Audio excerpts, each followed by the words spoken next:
Hi everyone! Welcome back to my YouTube channel. And for today's video, gagawa tayo ng off-shoulder dress na may flounce and then may slit sa may front.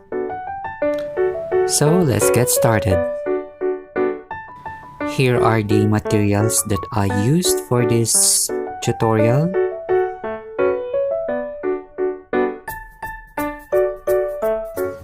Yung pattern, I have a detailed tutorial for this.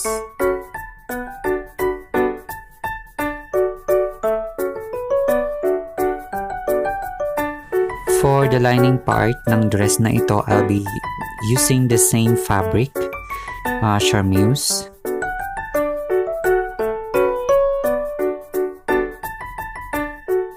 Yung pattern for the skirt part ng ating dress is based from my A-line skirt tutorial, so you can check that video.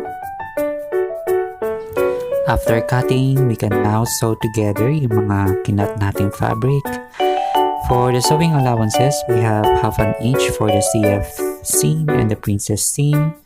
For the side seam, we have 1 inch, and then for the center back, 1 or 1.5 inches.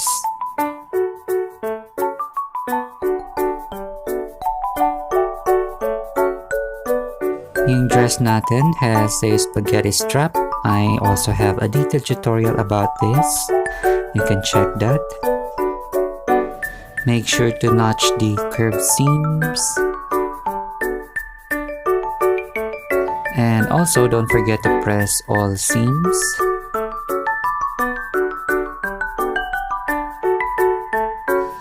We can now attach this strap sa front part ng ating bodies, while sewing the outer and lining bodies together at the neckline seam. Don't forget to understitch the neckline seam para hindi mag-roll out yung lining kapag nakasuot na ito sa client.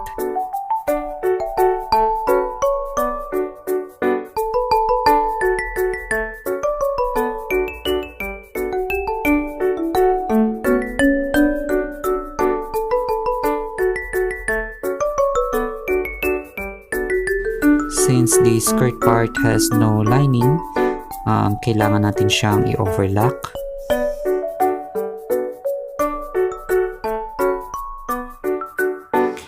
For the waist seams, we have to serge or overlock bago natin siya tahiin with 1/2 sewing allowance.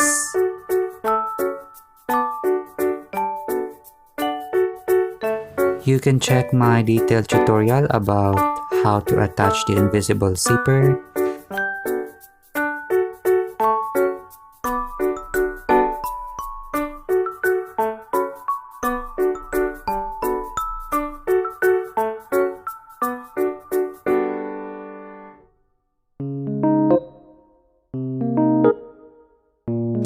For the slit, kailangan lang natin i-unpick yung right princess seam. So after unpicking, we need to backstitch yung pinaka taas na dulo or the top end para hindi tuloy-tuloy magbukas.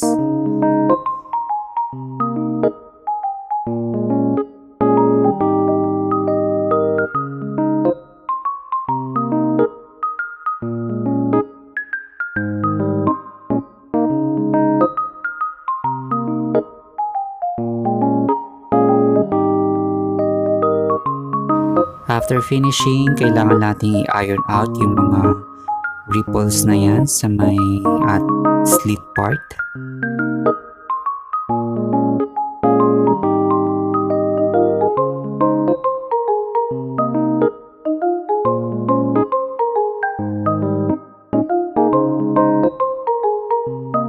After the first fitting, and then na-mark na natin yung pinaka-final length of the strap, ini-insert ko lang siya dun sa may back princess seam, and then hand sewn yung ating pag-attach ng ating straps.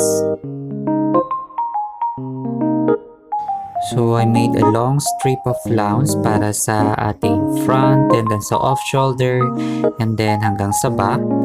Hand stitch or hand sewn ko siya ilalagay. using ladder or invisible stitch.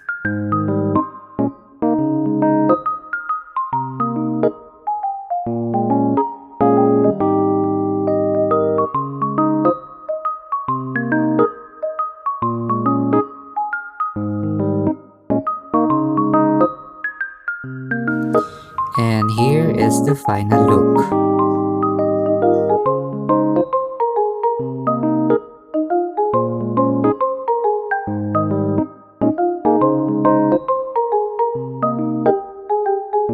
Thank you guys for watching, and I hope you learned something new from this tutorial.